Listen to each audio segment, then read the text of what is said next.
Hello, everybody. Good afternoon, wherever you happen to be, wherever you happen to live. I'm Lisa, the Survival Mom, and I am here with another of my back to school specials. Remember, I don't know when if they still do this, but every once in a while, I remember on TV they would have like a back to school special, and it would be some kind of a movie for kids or something to kind of cheer us all up about going back to school. How are y'all doing today? Um, I am excited about today because I really believe that just as we equip our kids with backpacks and fresh new crayons and pencil sharpeners and a notebook and everything else for the school year, hey there, Jen, I really believe that our kids deserve to have a few more things added to their supplies. Things that will give them confidence, reassurance, comfort, and help them feel I love the word, I keep going back to the word confident. Confident in case of an emergency. And that emergency could be a power outage at school. It could be something happening on the playground. There are a lot of different things that just as we think about our kids going back to school, it's like, okay, they're not really in my nest anymore. They are out in the big wide world. And of course, when your kids get to be my age, ages 20 and 17, they're really out in the big world. My son just messaged me a few minutes ago and said, Mom, is it okay if I work a double shift today? He went to work at 10 o'clock. And the kid had, what he had to eat? He had 3 donuts. So it's like, no, I think that, as long as I'm your mother, just think really hard because he has an activity tonight and living on 3 donuts, you can do that when you're 17. It's not so fun when you're 50. Let me tell you. I need to start my day every day with coffee. And my favorite little additions to my coffee, non-alcoholic, just in case you're wondering. My days are not that stressful. But nevertheless, our kids, they can run on just almost empty for the longest time, and then they just kind of crash. And last night he crashed. He was asleep, and this morning I think he left to go to the gym at 7. So no, you're not going to work a double shift. I'm your mother, and I said so. But I really want to talk about everyday carry for kids. And when we think of everyday care, I'm going to shift over and share this. If you give me just a second, just kind of hang in there with me. When we think of everyday carry as adults, we usually think of things like, you're going to pack a gun, whatever everyday carry, thinks, when you think of that. But when I think of everyday carry, I'm going to share this over with We Are Survival Moms. So I want to get them involved here. And I'm also going to share it over on the Survival Mom Boot Camp. But when we think of everyday carry, it's really just with kids, it's just the kinds of things that they really should have maybe on their hands anyway. And I know, as some of you have been telling me, hey, the classroom teachers, they have nothing in case of an emergency. When I was a teacher, I didn't have anything. I don't even think that I had a flashlight. It never even occurred to me to have something like that. And what I have been hearing from a lot of people who saw my video lesson on Monday about packing a classroom emergency kit. If you haven't seen that, number one, it's on YouTube. Over on YouTube, I use my real name, Lisa Bedford. So if you go to YouTube, you can look up Lisa Bedford, and I really want you to watch that lesson about assembling a classroom emergency kit. If I was a teacher and a parent brought me a 5-gallon bucket and said, hey, here are snacks, here are extra Band-Aids, here are light sticks for every kid, and whatever, that list was pretty lengthy, and you can kind of pick and choose what you want, I would have been so grateful. So whether it's a lockdown situation, whether it's just a sudden storm that comes up all of a sudden. I remember a few years ago there was a horrific tornadoes in Oklahoma, and whatever the case may be, the teacher really is the first line of defense for those kids. And so get that classroom emergency bucket, get the list, and you can get that if you go through the videos on my Facebook page, you'll find it. And also all the videos on my Facebook page, they have descriptions, and you'll know exactly which one pertains to the classroom emergency bucket. If you're watching this on YouTube, or if you hear this as a podcast, or if you're a member of Survival Mom Sisterhood, that is really important. And don't be thrown by the whole phrase back to school, because you can give that to a classroom teacher any time of the year. And one of my friends, Emily Walker, she leads a group of American Heritage girls, and she told me that it never occurred to her to put something like this together for her girls when they meet. So keep up the good work. And then one of my members of Survival Mom Sisterhood, Vicki told me that she and her husband are putting one of those buckets together for one of their grandkids' classrooms. So keep up the good work and spread the news, because I don't think very many people have ever even thought about something like this, and it could be really critical. I'm going to say hi to people that are here. We have Bob and we have Diane. We have Brandon, who asked me about vodka. Brandon, I do not put vodka in my coffee. Although when we were in Ireland last year, I did fall in love with Irish coffee, and that was a pretty good drink. And I have not found a place where I live that makes it quite as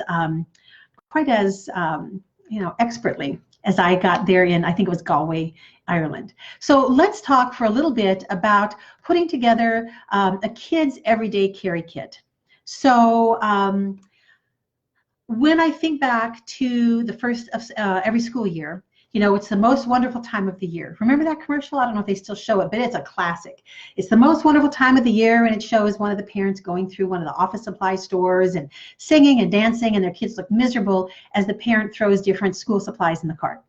Since we homeschool, I never really have had that experience because the kids are just always here. But it is the time of year where we start just kind of getting things organized. So the kids are going to need this, and we start thinking ahead. I need to buy extra groceries so I can pack lunches and so on. And in September, actually starting now in August, actually, families start getting back into another routine. And part of the routine should be for you to give some thought. What could I teach my kids about possible emergencies?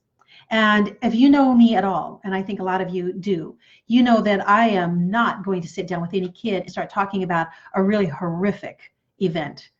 And we have had too many of those just in the last couple of weeks, in fact. So we want kids to be informed. We want them to feel prepped and confident. And when or if that emergency should ever happen, we want there is just a feeling of calm and resiliency when you know what to do and you have what you need to address whatever the issues are. So they need their own set of supplies. Knowledge and preparation are going to help us build resilient kids. Now, the supplies, I want them to be simple. I want them to be inexpensive, because I don't want a roadblock. You know how sometimes you're going through life and just all of a sudden it's like, oh, I can't do that because of a roadblock. I can't do this because of a roadblock. Well, putting these supplies together for kids eliminate the roadblocks. All right. I found these little packets of tissues. I don't even know where, probably a dollar store, and I still have so many of them. You want your kit to be, if you have to go to a dollar store, if you have to go and look at thrift stores or whatever, just so you can assemble everything, then do that. So don't say, oh, it's going to be too expensive. I don't want expense to be one of those barriers, one of those roadblocks. So cheapy tissues, all right? And this is, yeah, for blowing their nose, but if they have to go to the bathroom, if there's a scenario where there's a lockdown for weather or whatever reason, and the kids are in the classroom with the teachers, if they have the emergency bucket, hey, they can use the bucket as a toilet. But this can be used as toilet paper. And, I mean, I use our tissues around our house for just about everything. Moving into cold weather. This is a battery, kind of like a charge. You use a charge. You charge this with from a USB port. This is a hand warmer. And so if you think about maybe power outages, maybe kids, if they have to wait a long time for a bus, or just the transport to and from school, a hand warmer, whether it's something like this, it holds a charge for many weeks. But you charge this once, it has 3 settings, and it's done. So you can just put that in there, or just buy the little hand warmers at a sporting goods store. You can order them on Amazon. Something else, just especially for little kids, just something like glow sticks. You can buy these for $1. And you can look on Amazon and you can buy a box of maybe a dozen or so for maybe about $1, or maybe a little bit less than $1 per light stick. So throw that in there. For older kids, this is a little bit bigger and bulkier. But if kids have a locker, if they have a place where they can maybe put a few things and they don't have to worry about weight or bulk, this is pretty handy. It is a collapsible solar lantern. Let me see where this little button is to turn it on. You may have seen this before. It's a collapsible solar lantern. Really gives off a lot of light. It also can charge a phone. So if your kids have a cell phone or something like that, and it even flashes like an emergency flasher. So something like that. It could be a solar lantern, it could be a light stick, it could be a little flashlight. Again, go for whatever you can assemble the quickest and the cheapest, right? And here's a way that you might organize it.